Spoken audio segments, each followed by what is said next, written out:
할렐루야. 네, 오늘도 주님의 전에 나오신 또 예배자 여러분들을 주님의 이름으로 환영하고 축복합니다. 우리 좌우 앞뒤에 계시는 분들과 이렇게 한번 인사하면 좋겠습니다. 저희 특세에서 뵙겠습니다. 우리 한번 인사하면 좋겠습니다. 우리 특별 새벽 기도에서 뵙겠습니다. 한번 인사하시죠. 네, 저희가 지난 월요일부터 40일 특별 새벽 기도회를 시작했는데요. 정말 많은 분들께서 함께 해주시고, 특별히 저 개인적으로도 그렇고, 우리 교회 안에 이렇게 함께 기도할 수 있는 시간이 있어서 얼마나 감사하고 기쁜지 모릅니다. 특별히 또 이 새벽 기도회와 함께 릴레이 금식을 진행하고 있는데요. 벌써 40일 동안의 릴레이 이 차트가 다 찰 정도로 우리 많은 교우분들께서 참여해 주고 계시고 또 많은 분들께서 함께 은혜를 나눠주고 계십니다. 혹시 아직 참여하지 못하신 분들이나 또 새벽 기도에 그동안 참석을 못하셨던 분들도 한번 주님 안에서 또 기도함으로 또 우리의 가정과 일터와 우리의 삶과 특별히 이번 특별 새벽 기도회는 교회를 위하여 기도하는 시간인데요. 우리 교회의 회복과 또 건강함을 위해서 기도할 수 있는 우리 뉴저지 장로교회 모든 성도님들 다 되셨으면 좋겠습니다. 여러분, 12가지 인생의 법칙 그리고 질서 너머라는 베스트셀러 작가로 잘 알려져 있는 조던 피터슨 교수가 있는데요. 이 사람은 국민의 언론들이 이 조던 피터슨 현상이라고 명명할 정도로 이 시대의 많은 사람들에게 이 심리학에 있어서 영향력을 크게 끼치고 있는 인물입니다. 그가 그 강의 중에서, 자신의 강연 중에서 이런 이야기를 한 적이 있다고 하는데요. 당신이 가장 찾고 싶은 것은 당신이 가장 보고 싶지 않은 곳에서 발견된다라는 이야기를 하였습니다. 그 예로 이런 이야기를 합니다. 아서 왕의 이야기를 들려주는데요. 이 아서 왕이 그 원탁의 기사들을 데리고 자신이 그토록 찾고자 하였던 성배를 찾기 위해 먼 길을 떠났는데요. 성배는 그들에게 있어서는 그 어떤 것보다도 가장 소중하고 귀한 물건이었습니다. 그러나 그 성배를 찾는 일이 결코 쉬운 일이 아니었죠. 그래서 어떻게 하면 이 성배를 찾을 수 있을까 고민하고 함께 이야기를 했지만 도무지 이 아서 왕과 그 기사들은 어디에서 어떻게 찾을 수조차도 알기가 어려운 형편이었습니다. 어디를 가야 그나마 이걸 찾을 수 있는지에 대해서조차도 알지 못하였고 심지어 그 성배가 어떤 모양으로 생겼는지도 알 수가 없었던 거죠. 그래서 그들 안에 이런 결정을 내립니다. 그들이 숲을 찾을 때에 숲 한가운데 성이 있었는데 그 성을 중심으로 그 성 주변에 있는 숲으로 들어가 찾을 때에 가장 어둡고 보이지 않는 곳부터 들어가서 그 성배를 찾자라는 이야기를 합니다. 그리고 실제로 그들은 그 숲속 중에도 빛이 전혀 들지 않아 어두운 곳, 어두워서 실제로 들어가지도 못했던 곳을 더 적극적으로 찾게 됩니다. 그리고 성배를 발견하죠. 여러분, 이 이야기에서 내포되어 있는 교훈이 무엇이겠습니까? 여러분, 그것은 어떤 일이든 무언가 일이 잘 풀리지 않을 때에는 오히려 그동안 내가 가장 직면하기 싫어했고 가장 회피하고 가장 미워하고 가장 원하지 않아서 찾아가지조차 않았던 그 어두움의 자리를 먼저 찾아 나설 때 그 자리에서 해결의 실마리를 찾을 수 있다라는 교훈입니다. 그러니까 우리가 어떤 문제를 만나고 어려움을 만나든지 내가 그동안 생각조차 하기 싫어서 외면했던, 회피했던 그 어둠의 자리를 나아가 그 어두움을 직면할 때야 비로소 내 삶의 그 문제를 해결할 수 있는 길이 보인다라는 이야기입니다. 여러분, 우리는 지난주에 부활주의 말씀으로 오히려 에스겔의 마른 뼈 골짜기 환상에 대한 말씀을 나눴는데요. 여러분, 지난주에 저희가 부활주의 이 마른 뼈 골짜기에 대한 이야기를 하면서 무슨 이야기를 했습니까? 그 아무런 소망과 생명이 보이지 않는 그 마른 뼈들이 가득한 골짜기이지만 그 어두움의 자리, 그 고통의 자리일지라도 하나님이 그 자리에 함께 하시고 말씀이 임하면 그 자리가 바로 소망과 회복의 자리가 될 수 있음을 지난주 말씀에서 우리가 함께 나누지 않았습니까? 오히려 하나님은 에스겔을 그 모든 사람들이 외면하고 무시하였던 그 어둠의 자리로 인도하여서 그곳에서 새로운 소망을, 생명을 시작하게 하셨음을 우리는 묵상했습니다. 여러분, 어둠의 골짜기는, 그 뼈들이 가득했던 그 죽음의 골짜기는 절망과 낙심의 자리가 아니라 오히려 회복의 시작이었죠. 우리 사랑하는 주저지 장로교회 성도 또 예배자 여러분, 오늘 본문은 우리는 겉 이력은 너무 화려했을지 모르지만 결국 그 자신 안에 있는 그 영적인 침체로 인하여 무너져 있던 또 한 명의 위대한 선지자 엘리야에 대한 이야기를 통하여서 우리의 삶의 그 어두움을 이기는 진짜 힘이 어디서부터 주어지는지, 그 어두움을 뚫고 소망이 임하는 자리는 어디인지를 다시 한번 오늘 말씀을 통해 확인하고자 합니다. 우리가 그토록 외면하고 모른 척하고 회피했던 그 어두움의 자리는 과연 무엇이고, 내가 그토록 왜 그 어둠의 자리를 무서워하고 싫어했는지를 함께 돌아보면서 오히려 그 어둠을 뚫고 이기게 하시는 하나님의 능력의 손길은 어떨 때에 어떻게 이루어지는지를 오늘 본문의 말씀을 통해 우리가 함께 나누고자 합니다. 먼저 오늘 본문의 배경과 또 주인공이 되는 엘리야에 대한 이야기를 먼저 드리려고 하는데요. 여러분, 이 엘리야 선지자는요, 성경에 기록되어 있는 수많은 선지자 중에서도 선지자였습니다. 왜냐하면 이 엘리야 선지자는 죽음을 보지 않은 채, 죽지 아니하고 산채로 병거를 타고 하나님께 부름받아 하늘로 승천하였을 정도로 하나님의 특별한 역사 속에 쓰임받았던 인물이 바로 엘리야입니다. 에스겔서 18장의 말씀을 보게 되면 그는 바알과 아세라 선지자들과 850대 1로 싸워서 갈멜산에서 승리하였던 선지자였고, 바로 그때에 하늘로부터 하나님께서 불을 내리셔서 바로 그 전쟁 가운데 승리하게 하시고 이 아세라 선지자 850명을 강가에 던져서 죽이게 하신 일을 감당케 하셨습니다. 그 대결 후에도 엘리야는 기도를 통하여서 이스라엘 가운데 3년 6개월 동안 비가 내리지 않아 큰 기근과 고난을 겪고 있던 그때에 그는 하나님 앞에 나아가 기도함으로 그 하늘문을 열어서 하늘로부터 물을 다시 쏟아지게 하였던 인물이 바로 이 엘리야입니다. 이 위대한 엘리야 선지자. 그러나 여러분, 오늘 본문은 이 엘리야 위대한 선지자에게도 어두움의 자리가 있었다고, 그 눈물의 자리와 고난의 자리와 슬픔의 자리가 있었음을 우리에게 말씀하여 줍니다. 그 변화는 앞서 말씀드렸던 그 숱한 기적을 행하였던 18장, 에스겔서 18장, 열왕기상 18장을 넘어 19장으로 넘어가는 그 순간에 그 위대한 업적을 이루고 하나님께 영광을 누렸던 그 바로 직후에 일어났던 그의 침체와 낙심과 절망에 대해 우리에게 말씀합니다. 19장 3절을 보게 되면 그는 얼마나 두려웠던지, 얼마나 마음속으로 절망했던지 생명을 위하여 도망했다라고 기록합니다. 대를 일으키는 위대한 믿음의 사람, 하나님의 놀라운 역사를 일으키는 강력한 기도의 사람이었지만 그의 마음 안에도 갑작스럽게 찾아오는 그 어두움을 이길 수는 없었고, 그는 절망 가운데 자신에게 맡겨주신 하나님의 백성들을 버리고, 하나님께서 지켜 보호하라고 말씀하셨던 이스라엘 백성들을 버리고 도망칩니다.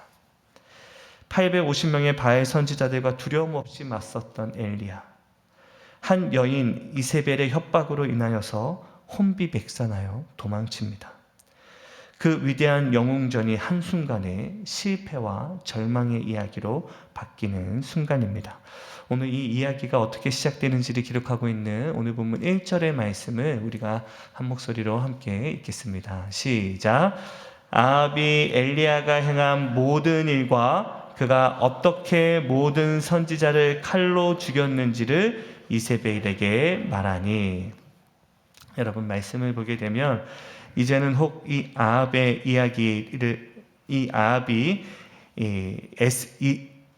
이세벨에게 자기가 앞서 겪었던 이 에스겔 선지자, 엘리야 선지자가 행하였던 이 위대한 기적에 대해서 이 이세벨 선지자, 이세벨 아내에게 이야기하는데요.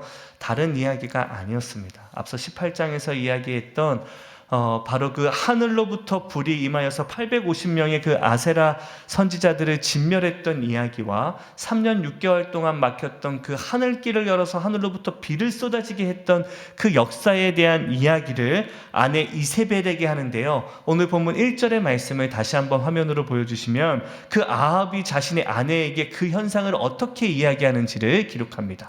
아합이 엘리야가 행한 모든 일과 그가 어떻게 모든 선지자들을 칼로 죽였는지를 이세벨에게 말하니, 여러분 이제는 이 이야기가 얼마나 허무맹랑한 이야기인지 조금 보이시지 않으십니까?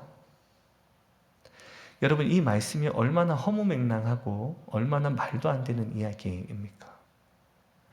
여러분, 모든 선지자들을 칼로 죽이고 하늘길을 열어 막혔던 하늘 문을 열어 비를 다시 내리게 하신 분은 누구입니까? 네.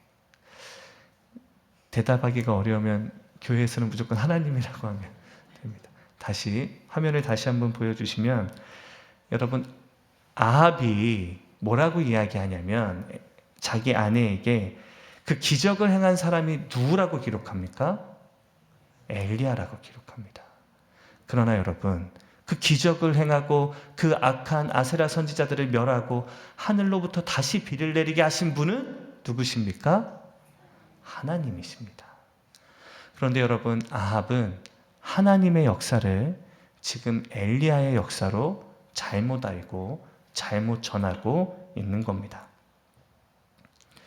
그런데 여러분, 이와 같은 상황을 목격하고도 그의 아내에게 그가 어떻게 말하는지 앞서 우리가 본문의 1절에서 이야기하고 있는 것처럼 아합은 지금도 하나님의 역사를 사람의 일로 보고 있고 그저 하나님이 이루시는 그 역사를 눈앞에 보이는 일로만 보고 판단하고 해석하고 있는 겁니다. 어쩌면 여러분, 지금 이 아합은 지금 눈앞에서 이루어지고 있는 일을 도무지 무슨 일인지 이해하지 못할 뿐더러 어쩌면 반대로요, 하나님이 행하신 일임을 분명히 알고 있을지 모르지만 반대로 하나님을 의도적으로 외면하고 부인하고 있는 겁니다. 하나님께서 이스라엘 백성들을 향하여 이루신 그 숱한 기적과 역사가 있었음에도 불구하고 아합은 자신이 원하는 그 이방 신상에게 숭배하기 위하여서 하나님의 역사를 외면하고 있고 모른 척하고 있고 무시하고 있는 것이 아합의 지금 현상이고 모습이라는 겁니다. 그리고 그는 하나님의 자리를 빼앗아 오히려 엘리야에게 두고 얼마든지 자신이 그 역사를 통제하고 주도할 수 있다라고 이야기하고 있는 겁니다. 그래서 지금 이 아합이 하는 일이 무엇이냐면 이 이세벨을 충동질합니다. 아내를 충동질하여서 배우인 이세벨을 에스겔을 치고 싶었던 겁니다. 여러분, 역사적으로 이스라엘 백성들의 그 상황과 형편을 보게 되면 이스라엘 백성들에게 이 바알 신상을 들어오게 한 인물이 바로 이 이세벨이었습니다. 그러나 당시 온 백성에게 팽배해 있던 이 바알 숭배로 인하여서 그녀는 점점 더 영적으로 이스라엘 백성들 안에 영향력을 끼치고 있었고 정치적인 지배력도 점점 더 높아지고 있었던 상황이었습니다. 그녀의 영적이고 정치적인 지배력이 실로 막강해지고 높아지고 있던 그 순간에 아합이 바로 이 이세벨을 충동질하여서 에스겔을 치려고 하고 있는 겁니다. 여러분, 이렇듯 하나님의 놀라운 기적과 역사가 이루어지고 있는 이 장엄한 역사의 현장에도 또 동일한 그 역사를 목격하고도 그 기적이 어디로부터 시작됐는지를 모르고 있는 사람이 있었고 오해하는 사람이 있었고 그 일을 하나님의 역사가 아니라 사람의 일로 바꾸며 자신의 힘으로 무너뜨리려고 하는 악한 자들이 있었음을 성경이 기록하고 있는 겁니다. 그렇게 결국 아합으로부터 엘리야가 모든 바알 선지자들을 어떻게 칼로 죽였는지 들었던 이세벨이 무엇을 합니까? 우리 다 함께 2절의 말씀도 우리가 한 목소리로 함께 읽겠습니다. 2절입니다. 시작. 이세벨이 사신을 엘리야에게 보내어 이르되 내가 반드시 내 생명을 저 사람들 중 한 사람의 생명과 같게 하리라. 그렇게 하지 아니하면 신들이 내게 벌 위에 벌을 내림이 마땅하니라 한지라. 아멘. 여러분, 이세벨은 엘리야를 결국 죽이려고 합니다. 그런데 여러분, 오늘 이 본문의 말씀을 잘 보시면 이 이세벨이 엘리야를 죽이려고 하는 이 모습 안에도 엄청난 모순이 담겨져 있는데 혹시 보이십니까? 여러분, 이제 제 말씀을 들으시면서는 성경을 그냥 보이는 대로 읽으시면 안 되고 이 말씀이 어떤 의미가 담겨 있는지 또 이 안에 진짜 의미가 무엇인지를 계속 생각하면서 본문의 말씀을 읽으셔야 합니다. 이상한 부분은 무엇이냐면 이세벨이 엘리야에게 사신을 보내어서 내가 너를 내일 반드시 눈앞에 네가 행한 것처럼 이 선지자들 같이 반드시 죽이리라라고 사신을 통해 이야기를 합니다. 그런데 여러분, 이 얼마나 이상한 이야기입니까? 만약에 이세벨이 진짜 엘리야를 죽이려고 했다면 왜 사신을 보내어서 내가 너를 내일 죽이겠다라고 선전포고를 하겠습니까? 오히려 아무도 모르게 자객을 보내서 그냥 그를 죽이면 끝나는 일 아닙니까? 그런데 왜 이세벨은 사신을 보내어서 엘리야에게 내가 너를 반드시 내일 죽이겠다라고 겁박을 주고 엄포를 두고 있느냐라는 겁니다. 여러분, 지금 이세벨이 뭘 하고 있습니까? 엘리야를 겁박하고 있는 겁니다. 엘리야를 협박하고 그를 두렵게 하려고 지금 꾀를 부리고 있는 겁니다. 그냥 사신을 보내어 죽이면 되는 일을 번거롭게 일을 망치고 있고 번거롭게 일을 키우고 있는 겁니다. 여러분, 이게 이세벨의 한계입니다. 이세벨이 할 수 있었던 정도는 딱 여기까지입니다. 엘리야를 겁박하고 두렵게 하고 협박하고 위협하는 것 외에는 할 수 있는 일이 없었습니다. 하나님의 선지자를 건드릴 길이 그에게는 없던 겁니다.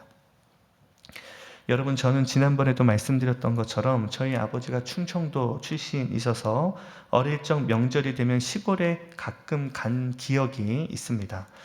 일부러 그때 이제 명절에 시골에 가게 되면 그 집집마다 일부러 집을 지키게 하는 큰 개들이 마당에 많이 있었는데요. 보통은 그렇게 마당 곁에 끈으로 묶여져 있었습니다. 그런데 명절에 시골 친척집에 가기만 하면 그 개들이 너무 무서운 겁니다. 보통은 집을 지키는 개들이기 때문에 큰 개들을 집 앞에 묶어두고 있었기 때문인데요.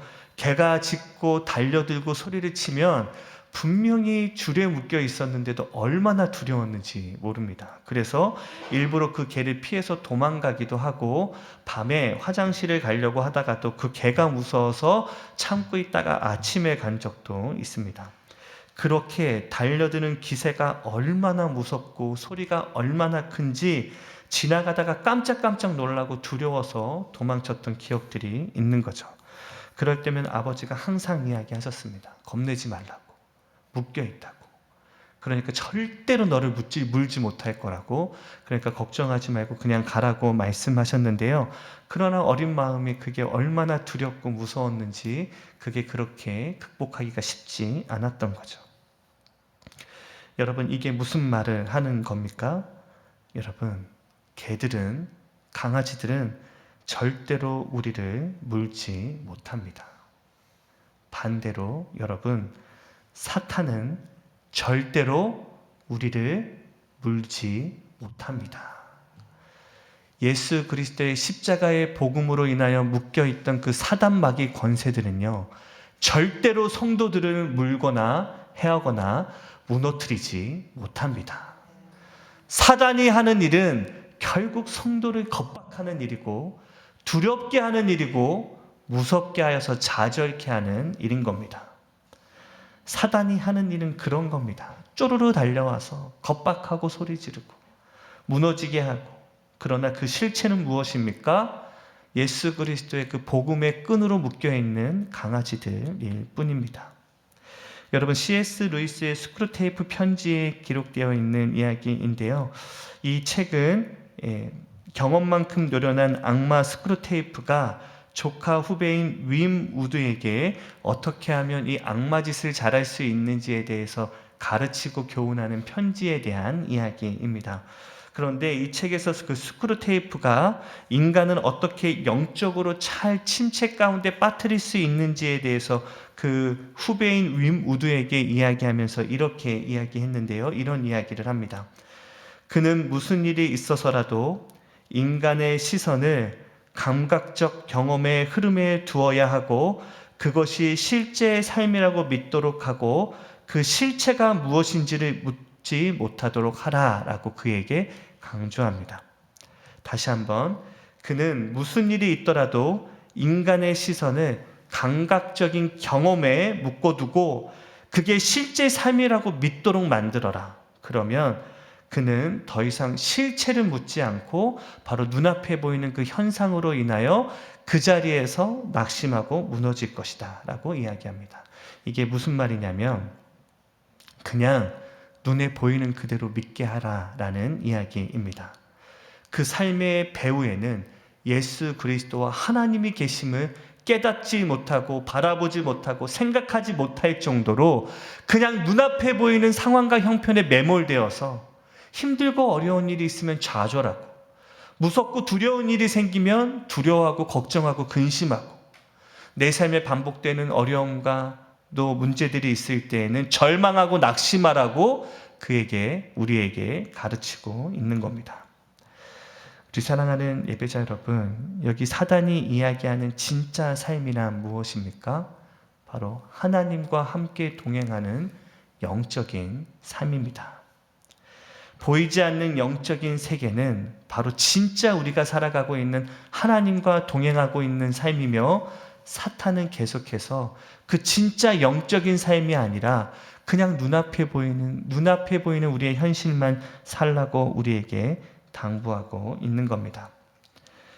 사랑하는 예배자 여러분, 하나님의 위대한 사람 엘리야도 오늘 이 본문을 보게 되면 그 눈앞에 있는 현실로 인하여 무너지고 쪼개집니다. 앞서 이야기하였던 그 이세벨의 그 부르짖는 소리에 그 협박과 위협에 마음이 무너집니다. 자기가 믿고 있던 하나님을 더 이상 보지 못하고 그 위협으로 인하여 그는 도망치고 자신이 돌보고 담당해야 할 하나님께서 맡겨주신 이스라엘 백성들을 버리고 도망칩니다. 사랑하는 우리 예배자 또 기도자 여러분, 여러분의 마음을 철렁케 하고 답답하게 만들고 무너지게 하는 세상의 위협은 무엇입니까? 오늘 본문에 기록되어 있는 이 이세벨의 이 협박과 위협과 같이 우리를 넘어지게 하고 무너지게 하는 그 사단의 공격과 사단의 유혹은 무엇입니까? 그럴 때일수록 다시 한번 우리의 마음과 영혼의 눈을 들어 여호와 하나님만을 바라보며 그 두려움과 걱정과 근심을 이기는 저와 여러분이 되기를 주님의 이름으로 간절히 축복합니다.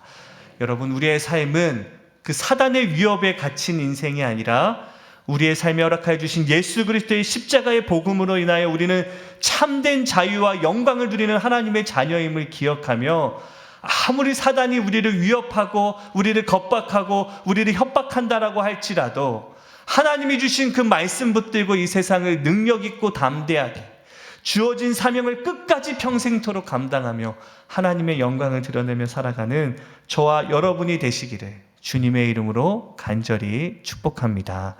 여러분, 그리고 이어지는 말씀에서는 안타깝지만 앞서 말씀드린 대로 이 엘리야 선지자는 무너지는 이유에 대해서 우리에게 말씀해 주고 계시는데요. 그 엘리야가 우리에게 가르쳐주는 왜 그는 그 이세벨의 협박에 넘어졌는지 우리 3절과 4절의 말씀을 통해 우리 함께 나누겠습니다. 함께 읽겠습니다. 시작. 그가 이 형편을 보고 일어나 자기의 생명을 위하여 도망하여 유다에 속한 브엘세바에 이르러 자기의 사환을 그곳에 머물게 하고 자기 자신은 광야로 들어가 하룻길쯤 가서 한 로뎀나무 아래에 앉아서 자기가 죽기를 원하여 이르되 여호와여 넉넉하오니 지금 내 생명을 거두시옵소서 나는 내 조상들보다 낫지 못하니이다 하고자. 여러분, 오늘 이 본문의 말씀을 보면 이 엘리야 선지자는 바로 이 이세벨의 협박에 모든 그 주어진 삶의 자리를 박차고 도망쳐서 자기의 생명을 위하여 도망칩니다. 그리고 한 로뎀 나무 아래에 앉아서 죽기를 원하여 하나님께 기도하고 있는 것을 보게 되는데요. 그러니까 엘리야는 그 자리에서 무너지고 좌절한 것입니다. 무려 850명의 그 악한 선지자들과 싸워서 이겼던 이 위대한 선지자 엘리야. 그리고 3년 반 동안 막혀있던 그 가뭄을 뚫고 기도를 통해 하나님과의 그 친밀한 기도를 통하여서 하늘길을 다시 열었던 그 위대한 선지자 엘리야. 그리고 그는 죽지 않고 하늘로 승천하였던 그 엘리야였지만 그 자리에서 무너집니다. 그런데 그 실패의 이유를 뭐라고 설명하고 있냐면 바로 그는 도무지 바뀌지 않는 그 현실의 암담함으로 인하여 좌절합니다. 오늘 본문 앞서 읽었던 3절과 4절의 말씀을 다시 화면으로 한 번 더 보여주시면 바로 이 엘리야가 왜 무너졌는지를 기록하고 있는데요. 3절 말씀을 보시면 그가 이 형편을 보고 일어나 자기의 생명을 위하여 도망하였느니라 라고 성경이 기록합니다. 여기 이 형편이 무엇입니까? 도무지 바뀌지 않는 사람을 보고 좌절한 겁니다. 분명 하나님의 이 위대한 역사가 있었고 기적이 있었고 하나님의 영광이 임하는 이 순간에 이 정도면 바뀔 줄 알았는데 이세벨은 하나도 안 바뀐 겁니다. 그 악한 왕이었던 아합은 더더욱 혈기가 왕성하여서 자신을 더더욱 죽이려고 달려오는 이 변하지 않는 환경과 형편과 사람 때문에 이 선지자는 엘리야 선지자는 좌절하고 무너진 겁니다. 사랑하는 우리 예배자, 기도자 여러분, 눈앞에 바뀌지 않는 그 현실과 상황을 보지 마시고 우리의 삶을 인도하시는 그 하나님, 나에게 지금껏 그 아름다운 영광을 허락하여 주셨던 그 하나님 아버지를 바라보는 저와 여러분이 되기를 주님의 이름으로 간절히 축복합니다. 여러분, 또 이어지는 말씀에는 엘리야가 실패하였던 두 번째 이유에 대해서도 설명하고 있는데요. 우리 10절의 말씀을 우리가 한 목소리로 함께 읽겠습니다. 시작. 그가 대답하되 내가 만군의 하나님 여호와께서 열심히 유별하오니 이는 이스라엘 자손이 주의 언약을 버리고 주의 제단을 헐며 칼로 주의 선지자들을 죽였음이오며 오직 나만 남았거늘 그들이 내 생명을 찾아 빼앗으려 하나이다. 여러분, 이 말씀을 보게 되면 이 말씀은 하나님께서 엘리야에게 나타나셔서 그 로뎀나무 아래에서 절망하여 낙심하여 쓰러져 있는 엘리야에게 하나님이 어찌하여 네가 여기에 있느냐, 하나님의 사람아, 하나님의 일을 감당해야 하는 주의 종이 왜 여기에 낭망하여 이 나무 아래 좌절하여 있느냐라고 물어보는 그 질문에 대한 엘리야의 대답입니다. 그가 뭐라고 대답합니까? 그가 대답하되 내가 만군의 하나님 여호와께서 여호와 하나님께 열심을 유별내어서 사역을 감당하고 능력을 나타내고 기적을 행하였지만 이스라엘 자손이 주의 언약을 버리고 주의 제단을 헐며 칼로 선지자들을 죽이는 일이 아직도 계속되고 있습니다. 오직 나만 남았습니다. 그들은 나의 생명을 찾아 빼앗으려고 지금도 달려오고 있습니다. 라고 탄식하며 절망합니다. 여러분, 오늘 이 본문의 말씀에서 엘리야가 지금 무엇을 또 보고 있는지를 우리에게 가르쳐 주고 있는데요. 본문의 말씀을 잘 보시면 지금 눈앞에 일어나는 일과 현상과 상황에 얽매였던 엘리야가 지금 이 순간에는 오직 나만 보고 있는 걸 보게 됩니다.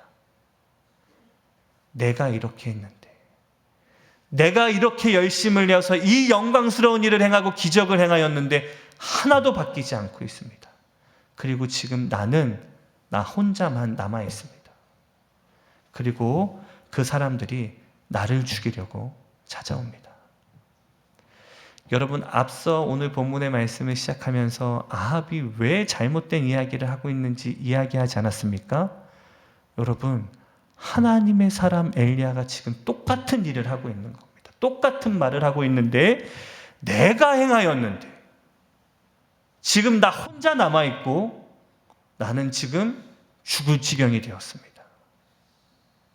아합이 했던 말을 똑같이 하나님의 사람 엘리야가 하는 겁니다. 내가 했는데 나는 버림받았고 나는 지금 죽게 되었습니다. 여러분, 원래 해야 될 말이 무엇입니까? 하나님이 하셨지만 나는 지금 하나님과만 함께 있고 나는 하나님의 손에 있습니다. 라는 게 맞죠. 여러분, 엘리야가 왜 좌절하고 절망합니까? 자신과 함께하고 지금껏 자신의 인생을 인도하셨던 하나님을 그가 지금 보지 못하고 있는 겁니다.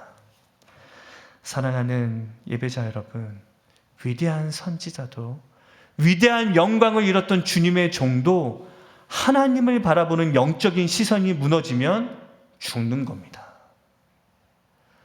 로뎀 나무 아래에서 절망하여 무너지고 그 자리에서 죽는 겁니다. 그래서 여러분, 삶의 문제는요, 우리의 삶의 고난과 아픔은 영적인 문제로 바라보고 풀 수 있어야 됩니다. 여러분, 우리가 왜 절망하고 낙심합니까? 내가 지금 나 혼자 버림받아 있다라는 그 절망 때문에 무너지고 좌절하고 있는 것 아닙니까? 그래서 그는 떠납니다. 어디까지 떠납니까? 성경이 기록하기로는 세상 끝까지 도망칩니다. 우리 3절의 말씀도 우리가 한 목소리로 함께 읽겠습니다. 시작. 그가 이 형편을 보고 일어나 자기의 생명을 위해 도망하여 유다에 속한 브엘세바에 이르러 자기의 사환을 그곳에 머물게 하고.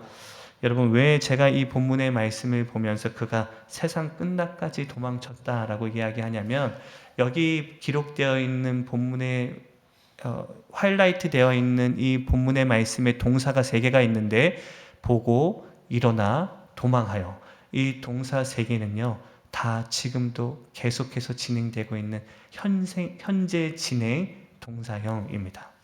지금도 계속되고 있다라는 겁니다. 그가 이 형편을 보고 일어나 자기의 생명을 위하여 도망치는데 끊임없이 도망칩니다.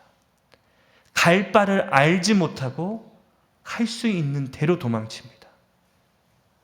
여러분, 우리가 하나님에 대한 믿음과 시선을 잃어버리면 우리의 모습이 딱 저렇습니다. 어디로 도망쳐야 할지도 모르고 도망치고, 어디까지 가야 하는지도 모르고 절망하고, 어디가 끝인지도 모르고 무너지고 실패합니다. 하나님의 사람이 하나님을 잃어버리면 그 끝은 끝을 알 수 없는 절망 가운데 떨어지고 멸망하고 무너지고 실패하는 겁니다. 그래서 여러분, 성경에 기록되어 있는 위대한 선지자들과 또 위대한 인물들이 무너질 때 철저하게 무너지는 이유가 바로 여기에 있습니다. 성도는, 하나님의 종들은 피할 길이 없는 자들이기 때문입니다. 여러분, 목회자가 하나님 외에 도망칠 곳이 어디에 있습니까? 하나님 외에 의지해야 할 사람이 또 누가 있겠습니까? 목회자가 하나님을 의지하지 아니하고 사람을 의지하고 세상을 의지하기 시작하면 끝도 없이 도망치고 끝도 없이 멸망길로 추락하는 겁니다. 그래서 목회자들과 성도들이 무너지는 게 더 위험하고 더 두려운 겁니다. 끝이 없이 도망치고 무너지기 때문에. 사랑하는 우리 예배자 여러분, 우리의 삶의 자리에도 이와 같은 낙심과 절망의 순간들이 있지 않으셨습니까? 내 삶의 그 어둠과 절망들의 순간들이 있지 않으셨습니까? 혹시 오늘 이 아침 그 절망과 낙심 가운데 나오신 분들이 계시다면, 오늘이야말로, 이 예배의 자리야말로 나의 영을 들어서 바로 하나님을 바라보고 하나님을 붙들어야 하는 시간임을 기억하며 여러분의 기도가 뒤바뀌어지고 회복되어지는 오늘 이 예배의 자리가 되기를 주님의 이름으로 간절히 축복합니다. 여러분, 오늘 이 자리에 나오신 여러분의 기도가 오늘 엘리야처럼 내가 이렇게 열심히 했는데 아직도 눈앞에 이 현실은 하나도 바뀐 것도 없고 그 사람은 하나도 달라진 것도 없어 보여도 나는 지금 혼자 버림받아 있고 나는 지금 나 혼자 죽을 수밖에 없는 위험 가운데 있더라도 부디 그 자리에 계시는 하나님을 바라보시고 붙드실 수 있는 저와 여러분이 되기를 주님의 이름으로 간절히 축복합니다.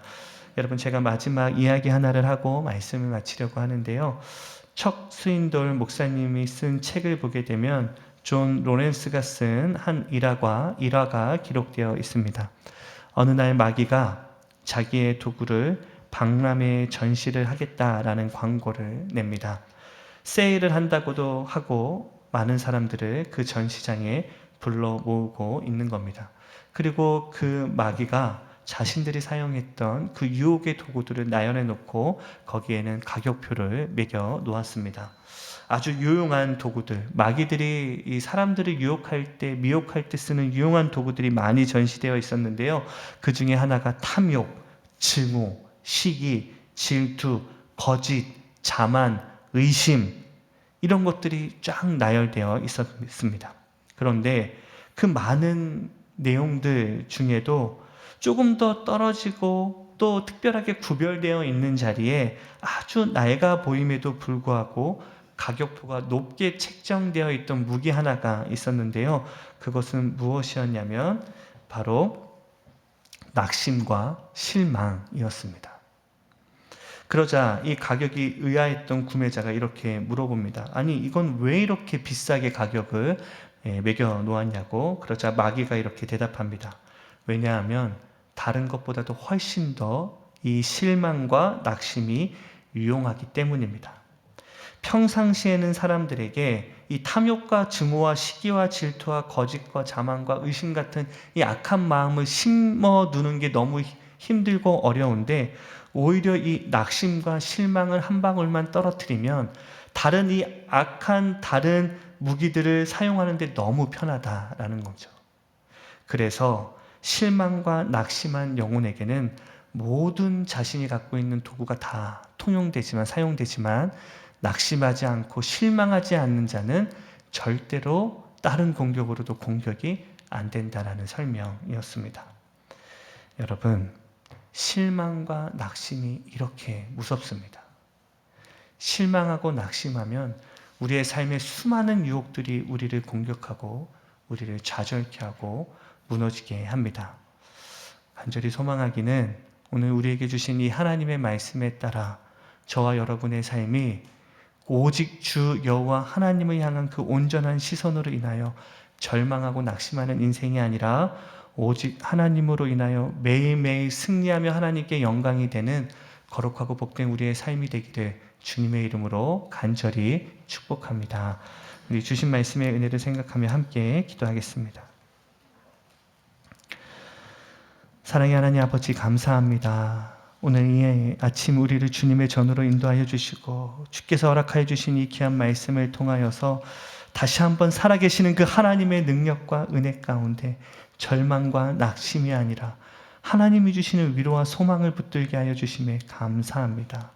주님, 사단 마귀가 우리를 유혹하고 겁박할지라도 우리의 삶을 붙들고 보호하고 계시는 예수 그리스도의 그 십자가의 보혈과 능력이 있음으로 인하여 절망하지 아니하고 다시 일어나는 우리 모두가 되게 하여 주시고, 주님, 그 낙심과 절망이 우리를 무너뜨리려 할 때에 주 여호와 하나님을 향한 그 믿음으로 낙심과 절망을 승리함으로 이겨내는 우리 모든 성도들 다 되도록 주님 축복하여 주시옵소서. 모든 말씀 우리 구주 예수 그리스도의 이름으로 간절히 기도하옵나이다. 아멘.